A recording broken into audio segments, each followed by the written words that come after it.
Hello guys, welcome to my channel MCQs का अड्डा।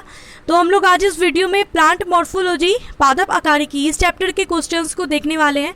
हम लोग लूसेंट ऑब्जेक्टिव बुक के जो भी चैप्टर्स हैं उसको देख रहे हैं। अभी हमारा सीरीज चल रहा है लूसेंट ऑब्जेक्टिव बुक का, जिसमें हिस्ट्री हमने पूरा पढ़ लिया है, एंशिएंट मेडिएवल मॉडर्न पूरा मैंने कंप्लीट करा दिया है चैप्टर वाइज।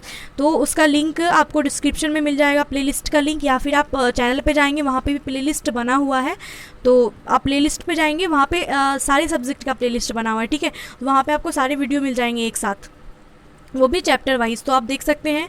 और अभी पॉलिटी और बायोलॉजी चल रहा है हमारा, तो इसको अभी हम लोग कंटिन्यू कर रहे हैं। 7 PM पे साइंस की वीडियो आती है, जो अभी बायो चल रहा है हमारा, ठीक है। पहले बायोलॉजी स्टार्ट करा मैंने, और 9 AM पे पॉलिटी की वीडियो आती है। तो अगर आप लोग चैनल पे नए हैं तो आप लोग प्लीज़ प्लेलिस्ट चेक कर सकते हैं जा करके, तो आपको वहाँ पे सारे वीडियोज़ मिल जाएंगे। सो गाइज़, स्टार्ट करते हैं इस चैप्टर के क्वेश्चंस को देखना। तो पहला जो क्वेश्चन है हमारा, मूलांकुर के अतिरिक्त पौधे के किसी भी भाग से विकसित होने वाली जड़ें क्या कहलाती है। तो पहले अकारिकी क्या होता है, पहले मैं ये बता देती हूँ आपको कि प्लांट मॉर्फोलॉजी अकारिकी क्या होता है। तो पादप के विभिन्न भाग जैसे कि जड़, तना, पत्ती, फूल या फिर फल आदि के रूप या गुणों के अध्ययन को अकारिकी कहा जाता है। पादप के जो भी भाग होते हैं जैसे जड़, तना, पत्ती, फूल, फल, इनके गुणों का या इनके रूपों का जो अध्ययन किया जाता है उसको अकारिकी कहते हैं, ठीक है। प्लांट मॉर्फोलॉजी कहते हैं। तो क्वेश्चन है हमारा, मूलांकुर के अतिरिक्त पौधे के किसी भी भाग से विकसित होने वाली जड़ें क्या कहलाती हैं। तो जड़ जो होते हैं, रूट, ये दो टाइप के होते हैं। जड़ क्या होते हैं, दो टाइप के होते हैं, एक होते हैं मुसलाजर और एक होता है अपस्थानिक मूल, ठीक है। यानी मुसलाजर और अपस्थानिक जड़, ठीक है। तो ये दो टाइप का जो है जड़ होता है। मुसला जड़ को इंग्लिश में टैप रूट बोलते हैं और अपस्थानिक जड़ को बोला जाता है एडवेंटिटियस रूट, ठीक है। तो जड़ जो होता है वो दो टाइप का होता है। क्या होता है, दो टाइप का होता है, मुसला जड़ और अपस्थानिक जड़। तो मूलांकुर से जो विकसित होता है, यहाँ पे देखिए मूलांकुर से जो विकसित होता है उसको मुसला जड़ कहते हैं। और यहाँ पे जो क्वेश्चन है कि मूलांकुर के अतिरिक्त पौधे के किसी भी भाग से विकसित होने वाली जड़ें क्या कहलाती हैं। तो जड़ तो दो टाइप का होता है, एक होता है मुसला जड़ और एक होता है अपस्थानिक मूल, यानी कि अपस्थानिक जड़ और मुसला जड़ दो टाइप के होते हैं। तो मुसला जड़ वो जड़ होते हैं जो मूलांकर जो है इससे विकसित होते हैं। तो यहाँ है कि मूलांकर के अतिरिक्त, यानी कि मूलांकर के अलावा अगर विकसित होते हैं तो उसको क्या कहेंगे, तो अपस्थानिक मूल कहेंगे, ठीक है। समझ में आया मतलब कॉन्सेप्ट क्लियर हुआ या नहीं। देखिए मूलांकुर, मैं फिर से एक बार बोल देती हूँ, पता नहीं समझ आया होगा कि नहीं। जड़ क्या होता है, दो टाइप का होता है, ठीक है। एक होता है मुसला जड़, एक होता है अपस्थानिक जड़। मुसला जड़ को इंग्लिश में बोलते हैं टैप रूट, अपस्थानिक मूल को क्या बोलते हैं, एडवेंटिशियस रूट, ठीक है। तो जड़ क्या होता है, दो टाइप का होता है। अभी मूलांकुर जो है, मूलांकुर से जो विकसित होता है उसको मुसला जड़ बोलते हैं, ठीक है। तो यहाँ क्या क्वेश्चन है कि मूलांकुर के अतिरिक्त, यानी कि मूलांकुर के अलावा अगर विकसित होता है तो उसको क्या कहेंगे, तो उसको अपस्थानिक जड़ कहेंगे ना, क्योंकि मूलांकुर से जो विकसित होगा उसको मुसला जड़ कहते हैं। तो यहाँ पे उसके अतिरिक्त पूछ रहा है तो अपस्थानिक जड़ कहेंगे। आई होप आपको समझ आया होगा। तो ऑप्शन बी हमारा राइट हो जाएगा। नेक्स्ट क्वेश्चन, मूलांकुर से विकसित होने वाली जड़ें क्या कहलाती है। तो मैंने बताया कि मूलांकुर से जो जड़ विकसित होती है उसको मुसला जड़ बोलते हैं, टैप रूट बोलते हैं। नेक्स्ट क्वेश्चन है, श्वसन मूल मिलती है। श्वसन मूल जो है ये किस में मिलती है। श्वसन मूल रेस्पिरेटरी रूट्स जो है, रेस्पिरेटरी रूट्स बोलते हैं इसको। श्वसन मूल जो है ये भूमि में जब ऑक्सीजन की कमी हो जाती है तब कुछ जड़ें जो है भूमि से ऊपर निकल करके श्वसन करने लगते हैं, इनको श्वसन जड़ कहा जाता है, ठीक है। भूमि में जब ऑक्सीजन की कमी होती है तो कुछ जड़ें जो होते हैं वो भूमि से ऊपर आकर ऊपर निकल करके श्वसन करने लगते हैं, इनको श्वसन जड़ कहा जाता है, यानी कि श्वसन मूल कहा जाता है। जैसे कि ये होता है किसमें पता है, एविसिनिया और जूसिया में होता है, ठीक है। एविसिनिया और जूसिया में होता है। तो ऑप्शन में जूसिया दिया हुआ है तो जूसिया में ये होता है, ठीक है। तो श्वसन मूल किस में मिलता है, जूसिया में। श्वसन मूल को इंग्लिश में क्या बोलते हैं, रेस्पिरेटरी रूट्स, ओके। तो ऑप्शन सी हमारा यहाँ पे राइट हो जाएगा। गाइज देखिए मैं पूरी कोशिश कर रही हूँ समझाने का, बट पता नहीं समझ में अगर नहीं आया तो ऑप्शन मतलब आप लोग कमेंट से पूछ सकते हो, ठीक है। क्योंकि वीडियो रिकॉर्डेड है तो पता नहीं आपको समझ कॉन्सेप्ट मतलब पूरा क्लियर हो पा रहा है या नहीं। वैसे तो मैं पूरी कोशिश कर रही हूँ, 2-3 बार आपको समझा दे रही हूँ कोई भी चीज़। वैसे फिर भी अगर आपको डाउट रह जाता है तो प्लीज़ कमेंट में पूछ लिया कीजिए, ठीक है। चलिए नेक्स्ट क्वेश्चन है, डहेलिया की जड़ें क्या होती हैं। डहेलिया की जड़ें कंदिल या पुलकित होती हैं, कुंभी रूप होती हैं, स्वांगीकारी होती हैं, रेशेदार होती हैं। तो डहेलिया की जो जड़ें हैं ये कंदिल और पुलकित होती हैं। कंदिल यानी कि ट्यूबरस और पुलकित यानी कि फैस्क्यूलेटेड, यानी कि डहेलिया की जो जड़ें होती हैं वो गुच्छे के रूप में तने के आधार से निकलती हैं, यानी गुच्छे के रूप में होती हैं ये और तने के आधार से निकलती है डहेलिया की जड़ें। तो ऑप्शन ए राइट हो जाएगा, कंदिल तथा पुलकित होती हैं। नेक्स्ट क्वेश्चन है ऊपरी रोही मूल किस में मिलती है? ऊपरी रोही मूल जो है एपिथाइटिक रूट, एपिथाइटिक रूट जो है ये किस में मिलती है? तो वायु से नमी, एपिथाइटिक रूट जो है ऊपरी रोही मूल ये क्या करता है? वायु से नमी को सोख लेता है। ठीक है, क्या करता है ऊपरी रोही मूल? क्या करता है कि वायु से नमी को सोख लेता है, जैसे कि आर्किड की जड़ें। तो ऊपरी रोही मूल किस में मिलती है? आर्किड्स में मिलती है। आर्किड की जो जड़ें होती हैं वो क्या करती हैं? वायु से नमी को सोख लेती हैं। नेक्स्ट क्वेश्चन है न्यूमेटाफोर्स यानी कि श्वसन मूल प्रायः किस में मिलती है? श्वसन मूल किस में मिलती है? प्रायः मैग्रो पादपों में दिखती है ये। नेक्स्ट क्वेश्चन है आर्किड्स में विलामेन जड़ें होती हैं। आर्किड्स में विलामेन जड़ें होती हैं सहारा देने के लिए, कार्बोहाइड्रेट स्वांगीकरण के लिए, नमी अवशोषित के लिए या गैसों के विनिमय के लिए। तो आर्किड्स की जो जड़ें होती हैं वो नमी अवशोषित करती हैं, वायु से नमी को सोख लेती हैं। नेक्स्ट क्वेश्चन निम्नलिखित में से कौन सा एक जड़ नहीं है, रूट नहीं है इनमें से कौन सा? आलू, गाजर, शकरकंद, मूली। तो देखिए आलू जो है ये तना होता है, ठीक है, ये जड़ नहीं होता, ये तना होता है। तो ऑप्शन ए राइट हो जाएगा। नेक्स्ट क्वेश्चन अवस्तंभ मूल स्टिल रूट किस में पाए जाते हैं? स्टिल रूट जो है ये गन्ने में पाए जाते हैं।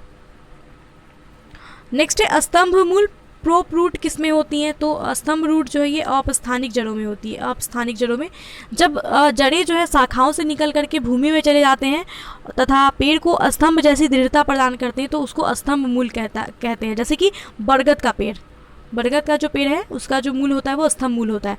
तो स्तंभ मूल किस में होती है? अपस्थानिक जड़ों में होती हैं। नेक्स्ट क्वेश्चन है जड़ें विकसित होती हैं प्रांकुर से, मूलांकुर से, तने से, पत्ती से। तो जड़ जो है वो मूलांकुर से विकसित होती है। बीजों के अंकुरण के समय जो है मूलांकुर से विकसित होता है ये, लेकिन जड़ जो होता है वो जल एवं भूमि की तरफ बढ़ता है। जड़ें क्या होती हैं? जल एवं भूमि की तरफ बढ़ती हैं। नेक्स्ट क्वेश्चन गाजर क्या है? गाजर जड़ है। नेक्स्ट क्वेश्चन निम्नलिखित में से कौन से पादप के मुख्य अवशोषक अंग है? इनमें से कौन सा है जो पादप का मुख्य अवशोषक अंग है? अवशोषक अंग जो है वो जड़ है। जड़ जो है वो पानी को अवशोषित करता है, जो भी खनिज हम लोग डालते हैं तो वो जड़ ही अवशोषित करता है ना। तो पादप के मुख्य अवशोषक कौन है? जड़ है। नेक्स्ट क्वेश्चन बरगद के पेड़ के तने से लटकने वाली मोटी जड़ें क्या कहलाती हैं? तो बरगद के पेड़ से जो मोटी तने से लटकने वाली मोटी जड़ होती है उनको कहा जाता है स्तंभ मूल। हमने देखा था कि स्तंभ मूल के जो है इसके अंतर्गत कौन आता है? बरगद का पेड़ आता है। नेक्स्ट क्वेश्चन निम्न में से कौन सा जोड़ा गलत है? शंक्वाकार जड़ प्याज का होता है, तरकू रूपी जड़ मूली का होता है, कुंभी रूप जड़ सलजम का होता है, श्वसन मूल मैंग्रोव पौधों का होता है। तो इनमें से जो गलत है वो बताना है। तो शंक्वाकार जड़ जो है, शंक्वाकार जड़ यानी जो शंकु के टाइप का होता है, तो ये होता है जड़। गाजर क्या है? गाजर एक जड़ है ना, गाजर एक जड़ है। हमने क्या देखा था कि गाजर क्या है? गाजर एक जड़ है। तो शंक्वाकार जड़ जो है शंकु के जैसा जड़ वो गाजर का होता है, ना कि प्याज का। ठीक है, तो ये वाला जो है ये गलत है। तरकू रूपी जड़ मूली का होता है, कुंभी रूपी जड़ सलजम का होता है और श्वसन मूल मैंग्रोव पौधे होते हैं। तो गलत हमें बताना था, ऑप्शन ए राइट हो जाएगा, शंक्वाकार जड़ प्याज। नेक्स्ट क्वेश्चन है श्वसन मूल पाए जाते हैं। श्वसन मूल जो है राइजोफोरा, राइजोफोरा में श्वसन मूल पाया जाता है। नेक्स्ट है पान की लता में बनने वाली जड़ कौन सी है? पान की लता में बनने वाली जड़ कौन सी है? आरोही जड़, क्लिम्बिंग रूट्स। नेक्स्ट क्वेश्चन आलू का खाने योग्य भाग कौन सा है? तना। आलू क्या है? एक तना है। नेक्स्ट है पर्णकाय स्तंभ, फाइलोक्लेड एक रूपांतरण है। पर्णकाय स्तंभ जो है किसका रूपांतरण है? तने का। पर्णकाय स्तंभ जो है एक रूपांतरण है, पत्तियों की तरह काम करता है ये। जैसे कि नागफनी जो होता है वो पत्तियों की तरह काम करता है। पर्णकाय स्तंभ जो है तने का रूपांतरण होता है, ठीक है, जो कि पत्तियों की तरह काम करता है, जैसे कि नागफनी। नेक्स्ट क्वेश्चन नागफनी में प्रकाश संश्लेषी कार्य होता है। नागफनी में प्रकाश संश्लेषी कार्य होता है पर्णकाय स्तंभ के द्वारा। नेक्स्ट है इनमें से कौन एक तना है? आलू तना है। नेक्स्ट क्वेश्चन, पत्ता गोभी खाद्य पदार्थ का संग्रह कहाँ करता है? तो पत्ता गोभी जो होता है वो खाद्य पदार्थ का संग्रह कहाँ पे करता है? पत्तियों में करता है। नेक्स्ट क्वेश्चन, आलू भूमिगत रूपांतरित तना है जिसे क्या कहा जाता है? तो आलू एक तना है जिसको क्या कहते हैं? जिसे कहा जाता है कंद। नेक्स्ट क्वेश्चन है, निम्नलिखित में से क्या तने का रूपांतरण नहीं है? इनमें से कौन है जो तने का रूपांतरण नहीं है? शकरकंद। शकरकंद का जो कण है ये तने का रूपांतरण नहीं है। नेक्स्ट है, निम्न में कौन सा तना है? तो देखिए इनमें से जो है अदरक तना है, अदरक आलू ये सब तना है, ठीक है, तो ऑप्शन बी राइट हो जाएगा। नेक्स्ट है, इनमें से कौन परकंद का उदाहरण है? इनमें से कौन है जो कि परकंद का उदाहरण है? तो अदरक जो है ये परकंद का उदाहरण है, ऑप्शन सी राइट हो जाएगा। नेक्स्ट है, निम्नलिखित में से कौन सा रूपांतरित तना है? इनमें से कौन है जो रूपांतरित तना है? आलू, आलू तना है। नेक्स्ट क्वेश्चन, निम्नलिखित में से किसकी पत्ती में पर्णदल प्रायः न्यूनीकृत होता है? किसकी पत्ती में पर्णदल जो है वो प्रायः न्यूनीकृत होता है? शुष्कोद्भिद में, शुष्कोद्भिद की पत्ती में जो है पर्णदल प्रायः न्यूनीकृत होता है। नेक्स्ट क्वेश्चन है, कैक्टस में सूल किसका रूपांतरण है? कैक्टस में जो सूल होते हैं वो पत्तों का रूपांतरण है। नेक्स्ट क्वेश्चन, पुष्पों का अध्ययन क्या कहलाता है? तो फूलों का जो अध्ययन होता है उसको एंथोलॉजी कहते हैं। नेक्स्ट क्वेश्चन है, वे पौधे जिनमें कभी पुष्प नहीं बनते वो क्या कहलाते हैं? तो वैसे पौधे जिसमें कभी भी पुष्प नहीं बनते उसको क्रिप्टोगेम्स कहते हैं। नेक्स्ट क्वेश्चन है, पूर्ण पुष्प में क्या पाया जाता है? पूर्ण पुष्प में क्या पाया जाता है? तो सभी चारों चक्र। सभी चारों चक्र का मतलब क्या है? कैलिक्स, कोरोला, पुमंग, ज्यांग, ये चारों चक्र जो है पूर्ण पुष्प में पाए जाते हैं, तो ऑप्शन सी राइट हो जाएगा। कैलिक्स, कोरोला, पुमंग और ज्यांग चारों चक्र। नेक्स्ट क्वेश्चन है, पुष्प के जनन चक्र हैं, पुष्प का जो जनन चक्र है वो कौन है? पुमंग और ज्यांग। नेक्स्ट है, निम्नलिखित में से एक उभयलिंगी फूलों के बारे में सही है। उभयलिंगी फूल के बारे में इनमें से कौन सा कथन सही है? तो उभयलिंगी जो फूल होते हैं उनमें पुंकेसर और अंडप दोनों ही होते हैं, ठीक है। नेक्स्ट क्वेश्चन, कुरिंजी पुष्प के 12 वर्षों में एक बार खिलने का कारण क्या है? तो कुरिंजी का जो फूल होता है ये आपने पढ़ा हुआ कि वो 12 वर्ष में एक ही बार खिलता है, तो इसका कारण क्या है? फ्लोरिजन स्राव। फ्लोरिजन स्राव के कारण कुरिंजी का फूल 12 वर्ष में एक बार खिलता है, नीलगिरी के पहाड़ियों पे देखने को मिलता है। नेक्स्ट क्वेश्चन, संसार का सबसे छोटा फूल कौन सा है? संसार का सबसे छोटा फूल है वुल्फिया, ठीक है, संसार का सबसे छोटा फूल वुल्फिया है और सबसे बड़ा जो फूल है विश्व का सबसे बड़ा फूल वो रिफ्लेसिया है, ठीक है। तो छोटा, सबसे छोटा फूल वुल्फिया और सबसे बड़ा फूल रिफ्लेसिया है, तो ये दोनों याद रखेंगे। रिफ्लेसिया जो ये सबसे बड़ा फूल है इसका व्यास जो है वो, इसका व्यास कितना है? 1 मीटर, 1 मीटर इसका व्यास है रिफ्लेसिया का। तो सबसे छोटा फूल वुल्फिया, सबसे बड़ा रिफ्लेसिया। नेक्स्ट है, फूल गोभी में पौधे का उपयोगी भाग कौन सा है? फूल गोभी में, फूल गोभी जो है इसमें पौधे का उपयोगी भाग कौन सा है? ताजा पुष्प समूह। नेक्स्ट क्वेश्चन है, जीवन चक्र की दृष्टि से पौधे का सबसे महत्वपूर्ण अंग कौन सा है? जीवन चक्र की दृष्टि से जो है पौधे का सबसे महत्वपूर्ण अंग फूल होता है, पुष्प होता है, क्योंकि पुष्प से ही बीज बनते हैं जिससे नए पौधों का जन्म होता है। तो जीवन चक्र की दृष्टि से पौधे का सबसे महत्वपूर्ण अंग पुष्प है। नेक्स्ट क्वेश्चन, पराग कोश से वर्तिकाग्र तक पराग का स्थानांतरण क्या कहलाता है? तो पराग कोश जो है इसका वर्तिकाग्र तक पराग का स्थानांतरण, इसको क्या कहते हैं? निषेचन कहते हैं, सॉरी परागन कहते हैं। पराग कोश से वर्तिकाग्र तक पराग का स्थानांतरण परागन कहलाता है, ठीक है, पॉलिनेशन कहलाता है। नेक्स्ट क्वेश्चन है, एनीमोफिली परागन है, एनीमोफिली जो है परागन है। ये एनीमोफिली वायु के द्वारा, वायु के माध्यम से जो है पराग करता है, तो ये एमोफिली परागन क्या है? वायु के द्वारा होता है, ये जैसे कि मक्का और घास में होता है। नेक्स्ट है, एंटीमोफिली परागन क्या है? तो एंटीमोफिली जो परागन है ये कीटों के द्वारा होता है, जैसे रोज़ और सनफ्लावर में देखने को मिलता है, ये कीटों के द्वारा होता है इनका परागन। नेक्स्ट है, चमगादड़ों के द्वारा परागन क्या कहलाता है? तो चमगादड़ों के द्वारा जो परागन होता है उसको चिरिप्टोफिली कहते हैं, चिरिप्टोफिली। नेक्स्ट क्वेश्चन है, जूफिली परागन होता है, जूफिली परागन जो है जंतुओं के द्वारा होता है,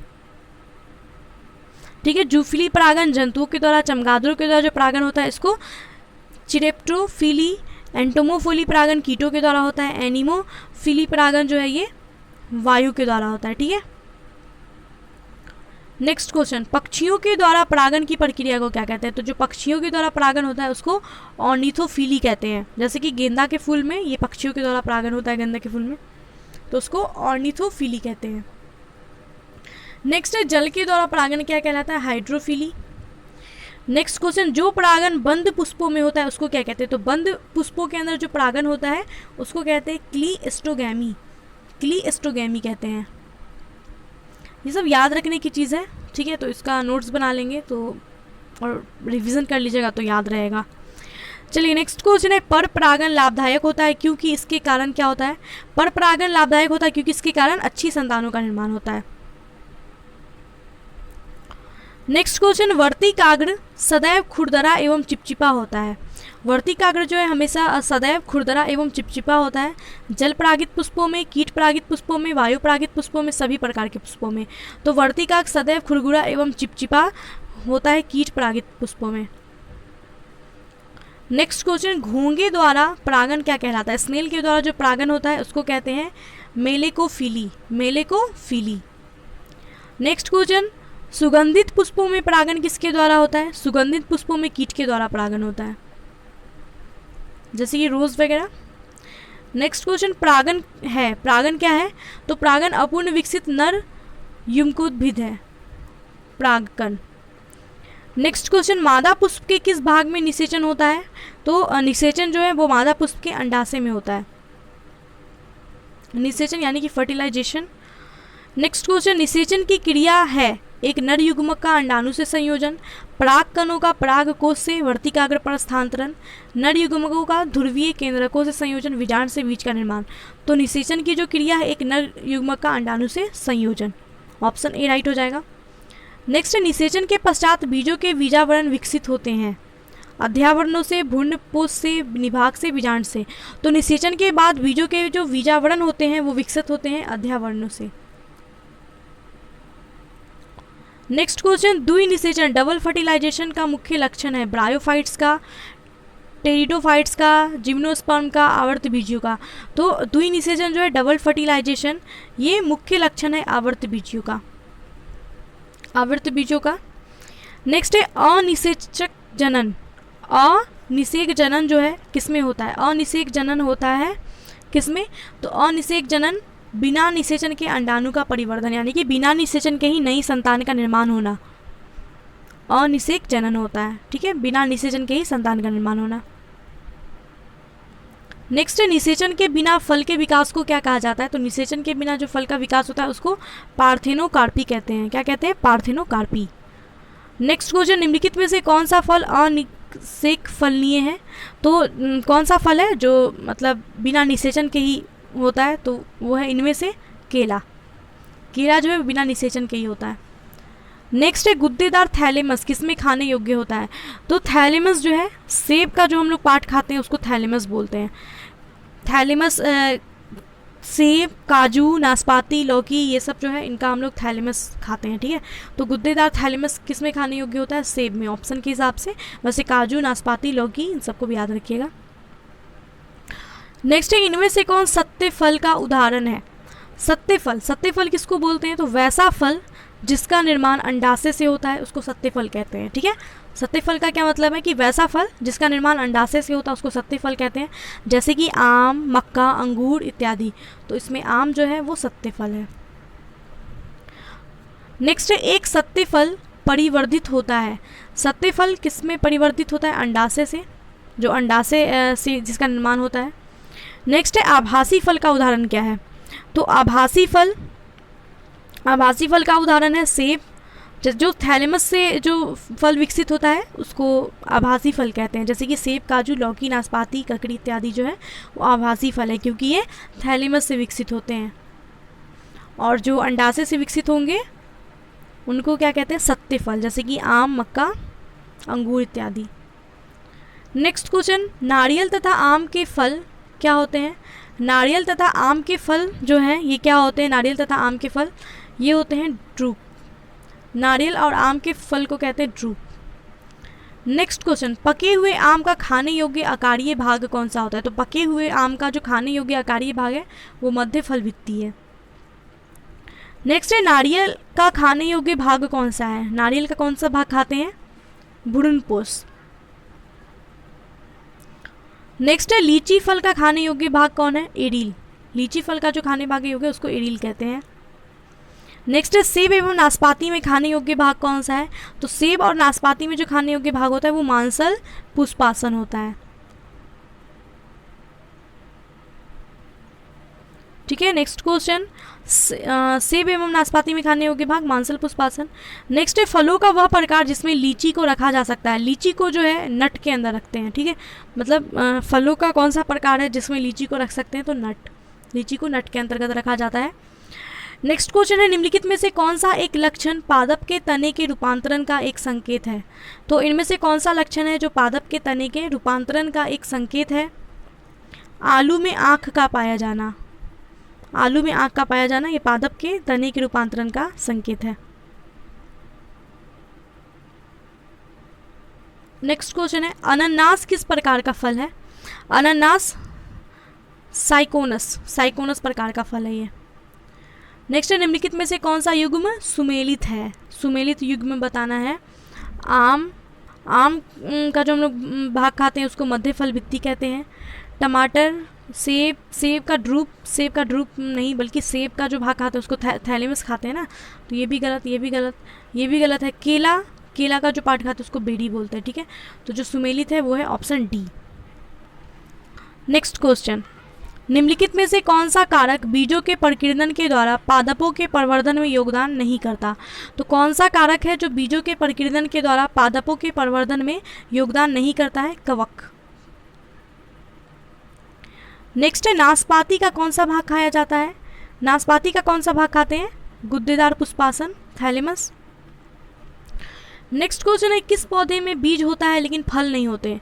तो वो कौन सा पौधा है जिसमें बीज होता है लेकिन फल नहीं होता? साइकस में। नेक्स्ट है, बीज सीड्स जो है वो किस में विकसित होते हैं? बीज विकसित होते हैं बीजांड में। नेक्स्ट क्वेश्चन है, भ्रूण किस में मिलता है? भ्रूण किस में मिलता है? भ्रूण मिलता है बीज में। नेक्स्ट क्वेश्चन, आर्किड के बीज होते हैं। आर्किड के बीज कैसे होते हैं? आर्किड के बीज हल्के तथा शुष्क होते हैं। नेक्स्ट क्वेश्चन है, सामान्यतः अंकुरण के लिए किसकी आवश्यकता नहीं होती है? सामान्यतः अंकुरण के लिए प्रकाश की आवश्यकता नहीं होती सामान्यतः। नेक्स्ट है, सजीव पर्जक अंकुरण किस में पाया जाता है? सजीव पर्जक अंकुरण राइजोफोरा में पाया जाता है। नेक्स्ट क्वेश्चन है, अधोभूमिक अंकुरण हाइपोजील किस में पाया जाता है? अधोभूमिक अंकुरण जो है किस में पाया जाता है? मक्के में। नेक्स्ट है, भूमपोरिक अंकुरण किस में पाया जाता है? तो भूमपोरिक जो अंकुरण है ये पाया जाता है अरंडी या सेम इत्यादि में पाया जाता है। नेक्स्ट क्वेश्चन है, पौधों में प्रतिस्थ अंकुरण विपिपैडी का अभिप्राय क्या है? तो पौधों में विपिपैडी का जो अभिप्राय है क्या है? जनक वृक्ष पर लगे हुए फल के भीतर बीजों का अंकुरण। जनक वृक्ष पर लगे हुए फल के भीतर बीजों का अंकुरण, ऑप्शन सी। नेक्स्ट है, घटपर्णी के निम्नलिखित भागों में कौन सा एक घट में रूपांतरित होता है? घटपर्णी के निम्नलिखित भागों में कौन सा जो है एक है वो घट में रूपांतरित होता है? पत्ता जो है वो घट में रूपांतरित होता है। नेक्स्ट है, निम्नलिखित में से कौन सा एक कीटहारी पादप है? इनमें से कौन सा है जो एक कीटहारी पादप है? घटपर्णी जो है वो एक कीटहारी पादप है। नेक्स्ट क्वेश्चन है, बीजों को किस स्थिति में संरक्षित किया जा सकता है? बीजों को किस स्थिति में संरक्षित कर सकते हैं? ठंडे और शुष्क स्थिति में, ऑप्शन सी राइट हो जाएगा। नेक्स्ट है, विश्व में सबसे लंबा पौधा कौन सा है? तो विश्व का सबसे लंबा पौधा जो है वो यूकेलिप्टस है, 322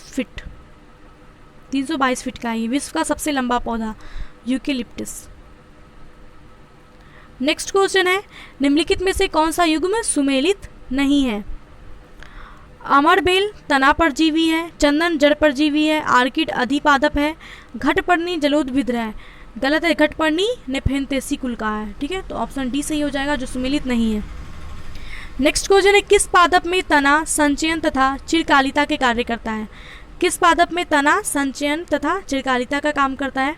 हल्दी में तना जो होता है वो संचयन तथा चिरकालिता का काम करता है। सो गाइस, पादप आकारी की प्लांट मॉर्फोलॉजी, इसके सारे क्वेश्चंस हमने देख लिए हैं। तो आई होप कि आपको वीडियो अच्छा लगा होगा। तो प्लीज़ वीडियो को लाइक कीजिए एंड कोई डाउट रह गया तो कमेंट में पूछ सकते हैं। वीडियो को शेयर कीजिए। चैनल पे नए हैं तो चैनल को सब्सक्राइब कर लीजिए और बेल आइकन को जरूर प्रेस कर लीजिएगा। आने वाले जो भी वीडियोज़ होंगे उसकी नोटिफिकेशन सबसे पहले आपके पास जाएंगे। So guys, thanks for watching this video. तो मिलते हैं नेक्स्ट वीडियो में, तब तक के लिए बाय एंड टेक केयर।